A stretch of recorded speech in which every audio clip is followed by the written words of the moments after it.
This is low-key some shit that y'all seem like, what the fuck is he doing? But he's working on some shit that y'all probably rarely do. And it's a reason why y'all aren't consistent shooters, which is having a base. You're just warming up that base, you know what I'm saying? As you get into some of these shots. A base. You know what I'm saying? This is a little over-exaggerated, but when you over-exaggerate certain skills and make it a little tougher, it's gonna make it even easier for when you do the things that aren't as hard.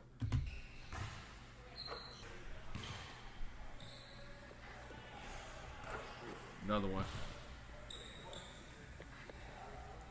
And mind you, it's like, why are they working on balance to start? It's because Fred VanVleet, right? Smaller guard. How many shots is he going to be able just to shoot while he's just squared and just balanced, right? In the game. How often is that going to happen? Not very often. And even on some of the shots he may take behind the line, shots he's going to take going downhill, he's going to be off balance. So he has to learn how to find his balance through some movements. And this is just a little warm-up. This is not the game speed stuff.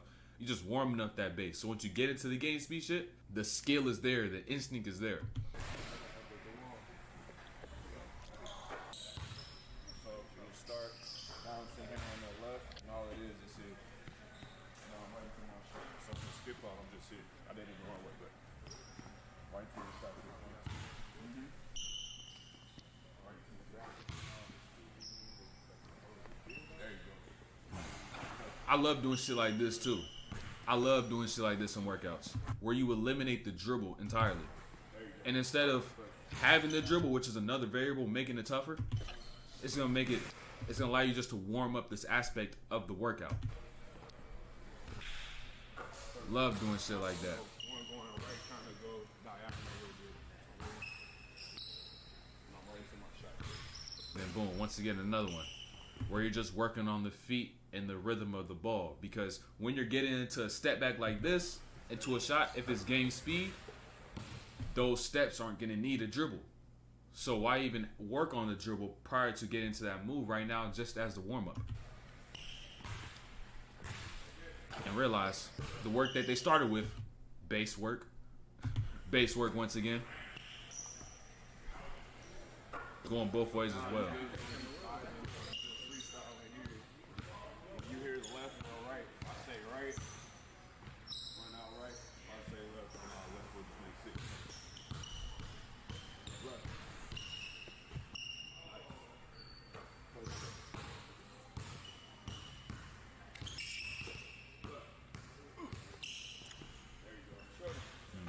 Realize.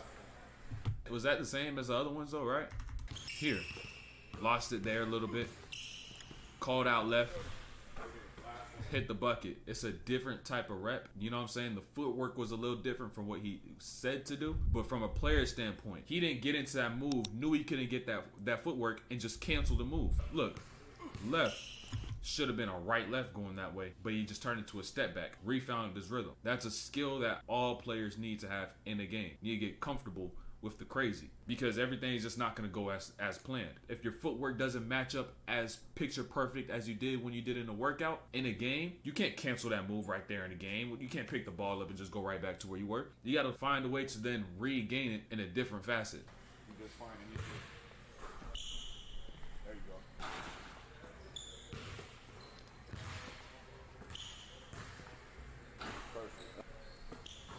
Like the fadeaway angles, you know what I'm saying? Because think about a player like Fred VanVleet, like the situations he may get in the game right here. Right here.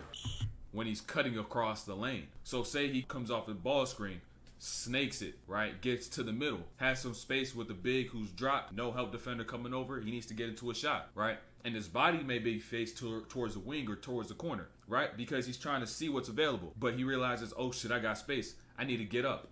Boom, turn shot. Now the drill like this is just breaking that same shit down. It's just literally taking that whole action that may occur, simplifying it, condensing it, and just isolating that one portion. So by the time you do get to a spot in a game like this, you've already done got way more reps just working on this isolated skill than you would have if you just did the whole shit, because that's global fatigue at that point. It's good to get those reps in, but you also got to be able to work on these isolated parts so you can get even more reps in and be more efficient and productive when you do get the full-on reps in. Same shit, other way. Fade.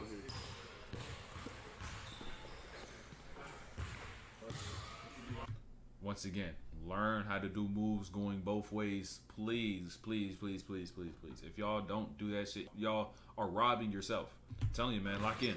So you just gonna balance on one foot here. You just gonna follow my hand with the ball. Following. Pockets. As soon as I release the hand, landing on two. I'm gonna try to get you out of your pocket. And now once again, unorthodox drill. Courtesy of a trainer in these situations, right? But also realize what this is working on exactly. Once again, base, right? But also more so than base. Repeat this once again, right? You get into your base, what are you also gonna get, right? Balance. If you have the base, it'll bring you way more balance. And so if you're shooting on the move, you need to find your balance. As a smaller player, it's not going to be so easy to shoot over the top and already have a base. You may be on the move. Being on the move, you have more force to stop. You need to find your balance. How are you going to find your balance? By getting your base. Base work is some shit that nobody even really works on nowadays, especially with the younger players, right? Not even a lot of trainers focus on the skill. Working on this shit right here, it's a gem right here. This is a free game right here. Y'all really don't even understand this.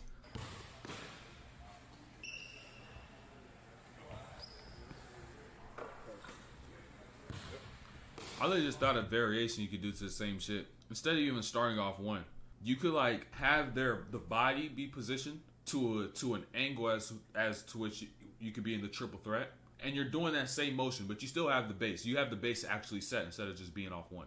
And now you're working on triple threat pockets and shooting at various pockets in the triple threat, and then having to guide the hand, and then as soon as you let it go, they have to go up into their shot. Now going to the elbow here. Facing me this way, everything is here. 180. Little variation he put onto it. Hold on. I was telling y'all the little triple threat stuff, but this is now working on the fade. Getting squared is a big part. Base and getting squared, because a base is gonna help him get squared. Because Pete, like I said once again, right? Boom, drop, base gets balanced. Now you have a balanced jump instead of an uncoordinated, unbalanced jump going on your way up. So he's able to get here, up, bucket. It's easier for him to get into the air, get those shoulders turned, and get squared from being in that base that he had to start.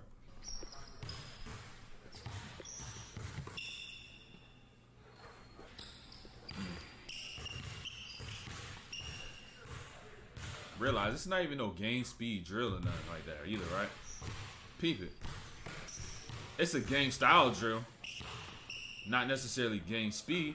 You just getting up some reps. Y'all also got to understand the intensity of certain workouts. So it's not like I'm gonna get a player like say Fred VanVleet and maybe at this point in time in the off season or this point in time in day. Now I'm gonna just have him do everything game speed. I'm gonna go according to what his body needs, to what he needs as a player, what he needs to go through to get better now and not go too far. Because at the end of the day, he is a $130 million player right now, right? You don't want to mess nothing up. You're gonna cater to what he needs at this point in time. So you got to kind of be careful of those little things like that. You missed a lot of gems.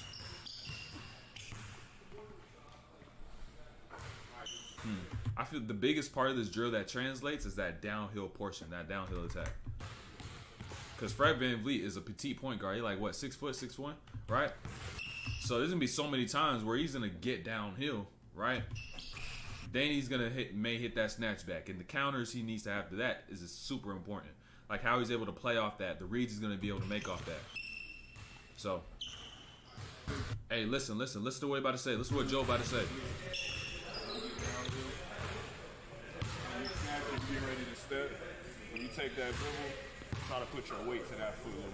Put that weight there, right? Now peep the move, right? Peep the move now. Peep the move now, though. Full speed, though, right?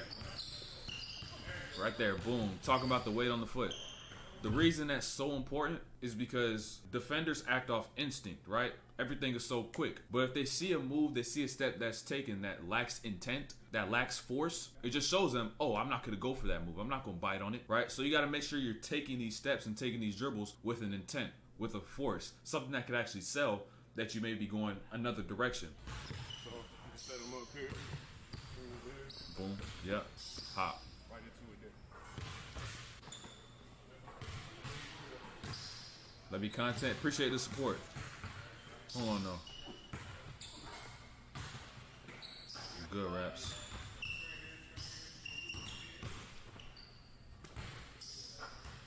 I envision this as a move that could use more pace, but you don't necessarily need it, right? It's just scenarios, once again. Nothing wrong with what he's doing now. Ain't nothing wrong with it. You know what I'm saying? You'll see so much shit in the game. It's hard to even say, oh, I'm going to see this, I'm going to see that. Like, or I'm going to work on every single one of them, right? Because even here, reject, even though he didn't use crazy pace on it, right? It's like, I got to get up into my shot. I already got the defender to bite on that screen, to jump out on it.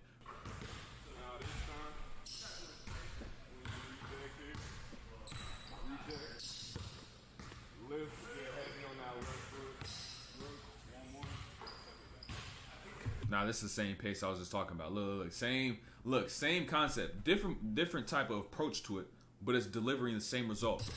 I just told y'all, right? Where you get there, use a little bit of pace and slow down that hop. You do the same shit on the skip. Same shit on the skip. Right there, same concept. But realize it could even be better as well, because since it's not a hop and it's a side step, you're getting into space and not just staying in the same spot. So it's hard to even contest that shot because you got more space. Look, this is what the trainer's gonna tell him to do, right? Look, this is what Joe gonna tell him. Lift. Side step, right? Now watch the game speed rep, right? Boom. Gives him to that side step, right? That's one of them. Let's see one more. Let's see one more. See like one more of them.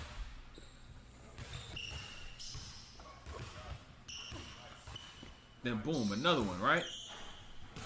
He just said skip, bump, pound, side step. But Fred VanVleet does a little different. He does a little different. He puts his own little flavor on the move. His own little flavor, his own little style. Why? Why does he do it? You know what I'm saying? Now he just does a different move, right? Missed it. Delivers the same concept. One more. Peep it though. Peep it though. One more. Realize. It's all getting the same exact thing done. Getting to that reject, slowing down your pace, making a read, then getting out into space for a shot. You know what I'm saying? And he doesn't have to confine himself into, I have to do X, Y, Z every single time I get into this move, right? He's operating off a feel. You know what I'm saying? He's visualizing what's going on and doing moves that he'll actually use in the game at that moment.